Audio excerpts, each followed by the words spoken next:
Maggie, Maggie, you look wonderful. You look terribly elegant and beautiful and effortlessly chic. That's exactly what I was going for. Really? Have you spent a lot of time in France, in the world of fashion? Hey, too little, too late, buddy. We were doing this thing. Our faces got a little close there. I got a fright. Did you see that? You were like adjusting in your seat and your face came close and I went like that. I went, oh, we're going to make out. And we didn't, and the moment passed. And it scared you? It frightened well, you? It scared me a little bit because I was like, where am I going? What's happening with us? I'll keep myself right over here. No, you help yourself to anything I've got. But the movie looks like a real thrill ride. That's Channing Tatum in there. Yep. It's true. I met him, you know. Was he here? No, but he's coming here actually for this next week.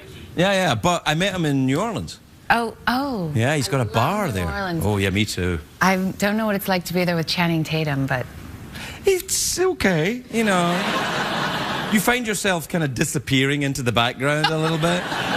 I know, I'm sure that would be my experience. But it's, when you're in New Orleans, you don't flash your boobies around at people, do you, or anything? I haven't yet. I've never been there for Mardi Gras. Mardi Gras? No, I went there for the Super Bowl and Mardi Gras was at the same time. I loved it though. I went for Jazz Fest. Oh. I mean, Peter, my husband, was making a movie there. Right. So I was just hanging out, and the whole time was Jazz Fest, and it was amazing. It's really an amazing place. I got 2 tattoos when I was there. I was only there for a week. Did you really? Do you have any tattoos? Yeah, I have 5. Yeah, do you have any? No, I have none. My mother has a tattoo that she got a couple of years ago. Where? I wonder if I should say. I won't say, but she's newly divorced and getting tattooed. Yes, that happens. That guy's nodding. That's a very wise horse.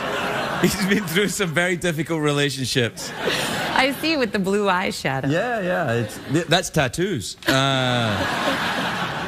My Aunt Susan has eyeliner tattooed on her eyes. There's a woman at the airport. Every time I fly to London, she checks me in, and she's got eyeliner tattooed all over her face. Yeah, I mean, it's not my Aunt Susan. She doesn't work there. Okay.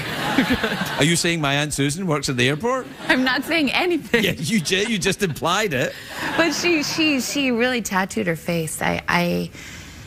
I don't know. I mean, I feel like my makeup, I wear very little makeup usually. Now I'm wearing a lot, but I'd like to be able to change it. Isn't that the idea? Well, I think it's just in there. She doesn't have it all done. It's just like a little bit under there. Yeah. She's like, oh, I've got a tattoo too. When I told her that I got a tattoo. I think it would be kind of amazing to, well, I had this one idea for a tattoo actually. I mean, it's bold. But when I got married, I thought, and I didn't do it, that on like the small of my back, I wanted to girls never get tattoos there. Well, no, why would you think that? I wanted to do kind of big, like in like that cursive writing, Mrs. Sarsgaard. Oh, that's nice. Yeah. But he probably knows though, and that's for everybody else to know. Well, do you know what I wanted to have on my back was a fox hunt tableau. Like those things that people have on their curtains of like people, you know, from like the 16th century. Yes, yeah. Or like little Bo Peep people with big... Yeah, like some kind of toile. A toile. Yeah. Well, what about a fox hunt tableau? The hounds are chasing the fox and the tail is disappearing in your butt cheeks. I'm still thinking it's worth it getting it done. Yeah. It's just trying to find the artist who'll do the foxtail as a... But I liked New Orleans because I felt it was a very magical place. So do I. I felt that the veil between here and the hereafter was very thin. Yeah, it's not totally America. It's not totally Earth, I don't think. I know what you mean, and I did not party hard when I was there. No, I didn't at all. I partied a little bit, right. But I had a little kid, and I mean, it was probably the wildest I'd been in a long time. Right. But even so, like even if I wasn't on Bourbon Street, like drinking all night long. No, none of that. No, I'm talking about down on Frenchman. Did you go down there? Where all the music is. Yeah. And there's a great tattoo parlor there if you want your tattoo done. Electric Ladyland. Yeah, it's. I'm not sold yet on the tattoo. Oh, come on. But I did love New Orleans. Yeah, me too. I think I might like to go there and just live there quietly I don't think you can live there quietly. No, I could live there quietly in, you know, in a corner somewhere. And just watch the folks go by. I'd be a hobo, you know, I'd have a beard and stuff. I couldn't live there. I couldn't live there, but I'd like to go back there. All right, that seems fair. Where do you live, New York? Yeah. Yeah. Brooklyn? Yeah. Yeah, I thought you might be Brooklyn. Everyone goes to Brooklyn now. Why is that? Well, I mean, at first I moved to Brooklyn because it was cheaper. Yeah, the prices, I guess, yeah. And also Trump's not in Brooklyn. That must be a big plus. I never felt his presence very strongly when I lived in Manhattan, but actually I lived in Brooklyn in college, and I told myself I would never go back after I got back Really? to the city. Yes, I'll never go back to Brooklyn. And now, you know, God, I like Brooklyn. Yeah. You've made me like it. I'm not sure it's where I'm going to end up. Well, where do you think you're going to end up? That is the problem. I don't know. I'd love to live in the countryside. I'd love to live in Paris. I'd love to. I mean, I have all these fantasies, but like the reality is, I live in Brooklyn. Yeah. Hey, what age are your kids? 14 months and 6 3/4. Yeah, you ain't going anywhere. Actually, my 6-year-old is here in the dressing room with me. What are you saying no for? You never met the kid. He could be evil. She's not evil. Oh, sorry. She watching now? What's her name? Ramona. Hello, Ramona. I'm just talking to your mom. We'll be a few more minutes, and then you can get out of here. That's exactly what it's like for her. I mean, that's the truth. She came with me. She'd never come with me before to one of these before, and I think that is what she's thinking. Yeah, we'll just chat for a bit. That, and then, well, that's what it is. She's not wrong.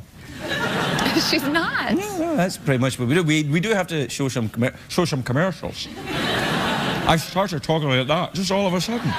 No, but it's unusual, actually, to be honest, to come on a talk show like this and sort of just talk. Yeah, no. It is. It feels like I'm like doing it wrong. I mean, usually there's a... No, I'm doing it wrong. You're doing great. We'll take a break. We'll be right back with Maggie Gyllenhaal, everybody.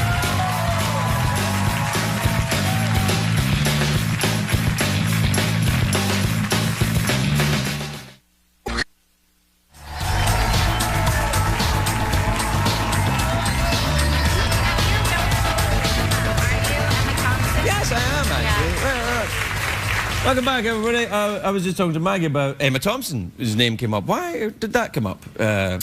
She told me she loved you. That she thought you were great, and I really trust her. I don't know if I would trust her, Maggie. I'm just trying to add an air of intrigue. I would trust her. No, now it seems more like a talk show again. Yeah, really? I trust her. I do. Oh no, here's how I'll make it a talk show. You ready? Okay. So I heard you just bought a house.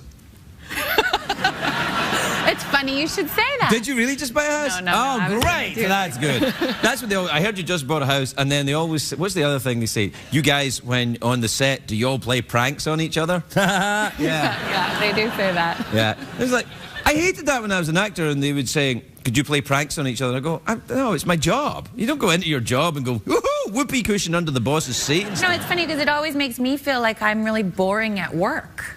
You're not.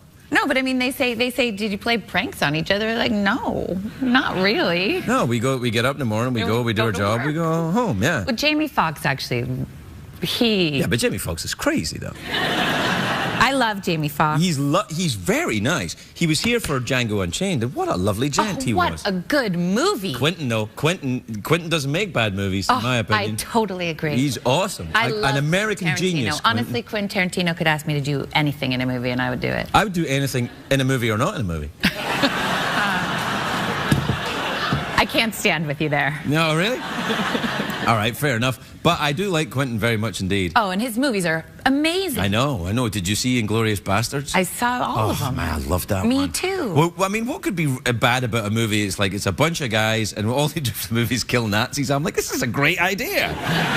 My friend told me it was Jewish porn. Yeah, well, a little bit, yeah. Yeah, I know what you mean. I loved it, though. He's so good. And when he's here, he's so open and generous. Well, you know what, actually, I think about him is, you know, when you're younger and maybe you kind of like the things your parents like or like the things your friends like or however it goes. I remember seeing Reservoir Dogs, and that was like one of the first movies I saw that I liked because I liked it. You know, it was my taste. It's a pretty rough movie, I though. love Yeah. I was like 14 or something. Yeah, you're just right in the demographic for it right there. It's funny because my oldest boy is 12, and he's just on the edge of starting to discover those types of movies, and I'm kind of like, wonder how that's going to go.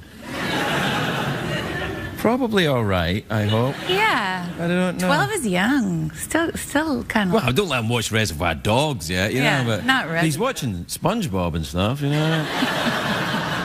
So you've got a very young one, right? Have you done, is it Teletubbies or Yo Gabba Gabba? She watches some of the stuff her sister watches. With her sister, though, she's gotten like 3/4 of the way through a lot of movies that sort of get too dark at the end. All right, yeah. Like West Side Story. And Platoon. Yeah, there are sections of Reservoir Dogs that are good for her. Oh yeah, just little bits. Yeah, the bit when they're in the diner. Yeah. That's Pulp Fiction. Yeah. Well, I could talk to you all night, but that doesn't work for TV. It sort of seemed like it would with you, you know? Yeah, it would, but, you know, CBS were like, oh, we got to sell stuff. What should we sell? I don't know. What are you selling tonight? What are you selling tonight, Skippy? What are you selling? Yeah. Boner pills? Yeah. Probably. They told me, actually, because they did ask me, to think of some stories and stuff to talk about with you, and then they told me that you would tear up your card and wouldn't talk to me about any of them. But one of them was about this house that I did rent, and I got it from Airbnb, and they said you can't say Airbnb on TV, so I thought, well, I'm going to come on and say Uh-oh. Well, now you're screwed. You'll be fired from show business. Oh, you know what else I really like to say? Can I do this, actually? Yeah. I like to say free Pussy Riot.